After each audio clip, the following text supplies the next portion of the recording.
అందరి పెద్దక్క, మన ఆదివాసీ ముద్దుబిడ్డ సీతక్క, మీ అందరికీ తెలుసు ఎట్లా కష్టపడుతుందో. మన సమ్మక్క సారక్క జాతరలో కానీ అంతకుముందు కానీ మంత్రి అనే ఒక ఫీలింగ్ లేకుండా మనందరి కోసం కష్టపడే అక్క సీతక్క గారిని మాట్లాడాల్సిందిగా కోరుతా ఉన్నాను.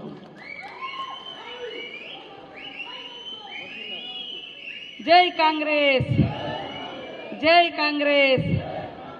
ఈరోజు మరి నూతనంగా పదవి బాధ్యతలు స్వీకరించిన తర్వాత మొట్టమొదటిసారి రాష్ట్ర స్థాయి మీటింగ్ ఆర్గనైజ్ చేసినటువంటి రాష్ట్ర ఆదివాసీ కాంగ్రెస్ అధ్యక్షులు శంకర్ నాయక్ గారికి, గౌరవనీయులు ముఖ్యులు పెద్దలు మన రాష్ట్ర అధ్యక్షులు ఎమ్మెల్సీ గారు మహేష్ అన్న గారికి, అదేవిధంగా మన నేషనల్ ట్రైబల్ ప్రెసిడెంట్ గారు మన విక్రాంత్ పూరియా గారికి, అద్దంకి దయాకరణ గారికి, మన మాజీ tribal state president Tricor chairman Bellanna గారికి, అదేవిధంగా మురళీ నాయక్ గారికి, మహారాష్ట్ర నుంచి వచ్చినటువంటి అలం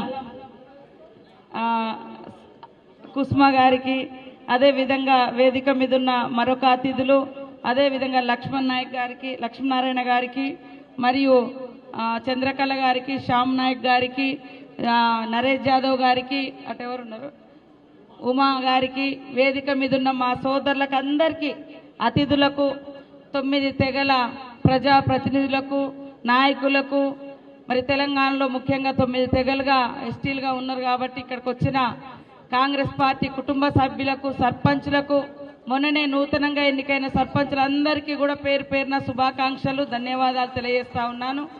ఖచ్చితంగా పంచాయతీరాజ్ శాఖ మంత్రిగా మీ కష్టాలలో, మీ సమస్యలలో తోడుగా ఉండి మన తండలు కానీ, గూడలు కానీ, చెంచు పెంటలు కానీ, ఎరకల వాడలు కానీ అన్నీ మరి అభివృద్ధి చేసుకునే దిశగా ముందుకెళ్దామని తెలియజేస్తూ, ఈరోజు మరి జనాభాలో దేశంలో 10% ట్రైబల్స్ ఉన్నప్పటికీ కేంద్రము పూర్తిగా నిర్లక్ష్యం చేస్తూ గిరిజన ప్రాంతాలలో ఉన్నటువంటి సంపద, ఆస్తుల మీద, రిసోర్స్ మీద మరి ఉన్నటువంటి ప్రేమ ఈ గిరిజన ప్రాంతాల మీద లేదు. అందుకనే ఆనాడైనా ఈనాడైనా మరి ఎప్పుడు కూడా కాంగ్రెసే మన గిరిజనుల పక్షాన శ్రీరామ రక్షగా ఆనాడు నెహ్రూ గారి కానుంచి మొదలు పెడితే ఈరోజు రాహుల్ గాంధీ గారి వరకు గిరిజన ప్రాంతాలను అభివృద్ధి చేసుకోవాలి, ట్రైబల్ నాయకత్వాన్ని డెవలప్ చేయాలని కలలు గని గిరిజనుల కోసం 5th షెడ్యూల్ ఏరియా కావచ్చు, అటు ఈశాన్య రాష్ట్రాల్లో 6th షెడ్యూల్ ఏరియా కావచ్చు, లేదా మైదాన ప్రాంతాల్లో మాడా పథకం కావచ్చు, ఐటీడీఏలు కావచ్చు, అదేవిధంగా పీసా కావచ్చు, ఇట్లా ఏ తెగకైనా కూడా ఆయా కాలాలలో టైమింగ్స్ బట్టి 1950 నుంచి ఇప్పటి వరకు మన ప్రభుత్వం కేంద్రంలో ఉన్నంత వరకు కొత్త కొత్త విధానాలు తీసుకొచ్చి మన గ్రామాలను మనల్ని రక్షించే విధంగా, మన జనాభాకు అనుగుణంగా రిజర్వేషన్లు ఇచ్చే విధంగా మరి ఆలోచించి మరి పనిచేసింది కాంగ్రెస్ ప్రభుత్వం.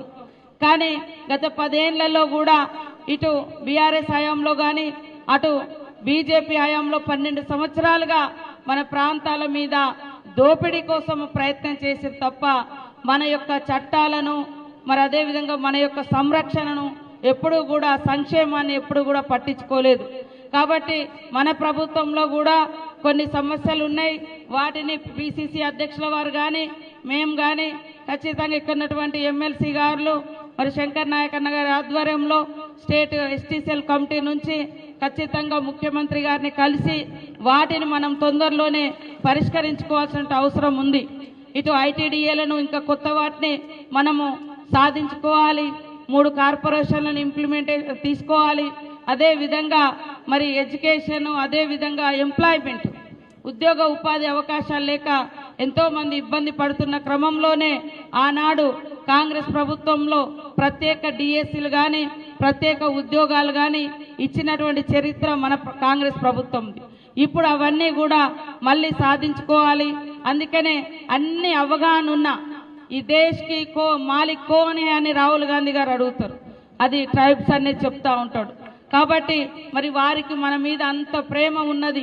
అలాంటి నాయకుడు మనకు దేశానికి ప్రధానమంత్రి అయితే అట్టడుగు వర్గాలుగా ఉండేటువంటి మనం, సమాజానికి దూరంగా ఉండేటువంటి మనం, ఊరికి దూరంగా ఉండేటువంటి దళిత్, ఇట్లా అన్ని వర్గాల యొక్క సర్వతోముఖాభివృద్ధి అనేది రాహుల్ గాంధీ గారి మనసులో ఉంది. ఆయన ఎప్పుడు కూడా బడుగు బలహీన వర్గాలు పేదల పక్షాన ఉంటాడు కాబట్టే బీసీలను కూడా వాళ్ళ జనాభా ఎంతో వాళ్ళకంతా రిజర్వేషన్ ఇవ్వాలని ఇప్పుడు కులగణన కోసం కూడా వారు మరి దేశంలో మొట్టమొదటి నాయకుడిగా బయటకు వచ్చి పనిచేస్తూ ఉన్నాడు. కాబట్టి ఈరోజు రాహుల్ గాంధీ గారు పేదల పక్షాన ఉండే నాయకుడు, రేవంత్ రెడ్డి గారు మరి గ్రౌండ్ నుంచి వచ్చినటువంటి నాయకుడు. కాబట్టి మన పిసిసి అధ్యక్షుడు కూడా మరి గిరిజన ప్రాంతాలు వాళ్ళ జీవితాలు తెలిసినటువంటి నాయకుడు.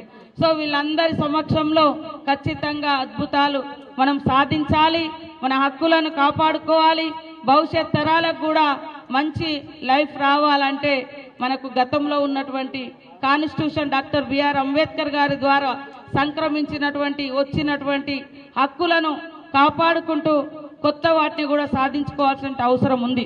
ఈరోజు చూస్తే గిరిజన ప్రాంతాలలో మనం చూస్తూ ఉన్నాం, గుట్టలు పుట్టలు, ఏ గుట్టే కదా అనుకున్నాం, కానీ కార్పొరేట్ కంపెనీ వాడు వచ్చేసిండు, ఆదాని అంబానీలు వచ్చేసిరు. ఆ గుట్ట పక్కన ఉన్న మనోళ్ళు ఉంటారు, ఒంటి మీద గుడ్డ ఉండదు, తినడానికి తిండి ఉండదు, కానీ ఎప్పుడు ఆ సంపద మీద మనోళ్ళు ఎప్పుడు ఆశ పడలే.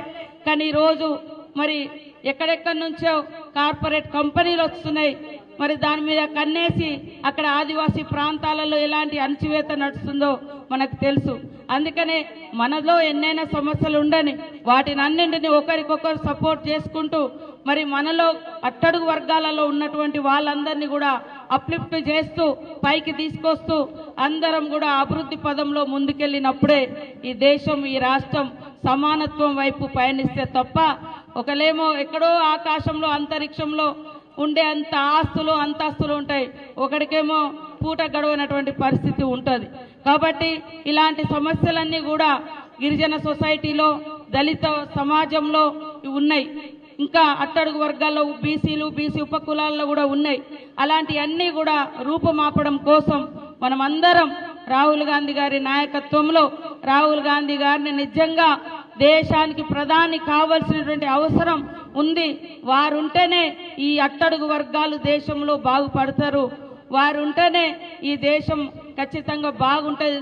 లేకుంటే కేవలం ఇప్పుడు ఇందాక చెప్పారు అన్న ఎప్స్టైన్ ఫైల్స్, అసలు అవి చూస్తే అన్నం కూడా తినబుద్ధి అవుతలేదు. అలాంటి దాంట్లో మన దేశం వాళ్ళు కూడా ఉన్నారంటే ఇంత దుర్మార్గం.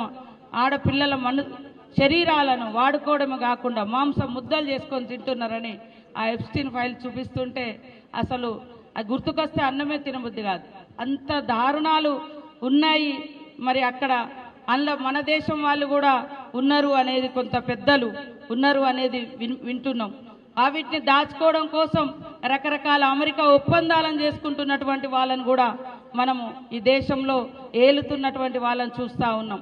కాబట్టి అందరు ఐక్యంగా మన సమాజం కోసం, గిరిజనుల హక్కుల కోసం మరి ముందుకెళ్దాం. ప్రభుత్వం నుంచి రావాల్సినటువంటి అన్ని మరి పదవులు కావచ్చు, సంక్షేమ పథకాలు కావచ్చు, డెవలప్మెంట్ విషయాలు కావచ్చు, అన్నీ కూడా ఖచ్చితంగా యుద్ధ ప్రాతిపదికన సాధించుకునే దిశగా ముందుకెళ్దామని తెలియజేస్తూ మరి ఇంత మంచి మీటింగ్ ఆర్గనైజ్ చేసిన మా సోదరుడు శంకరన్న గారికి ప్రత్యేక ధన్యవాదాలు, నమస్కారాలు తెలియజేస్తూ ముగిస్తా ఉన్నాను. ధన్యవాదాలు అక్క, థ్యాంక్ యూ వెరీ మచ్.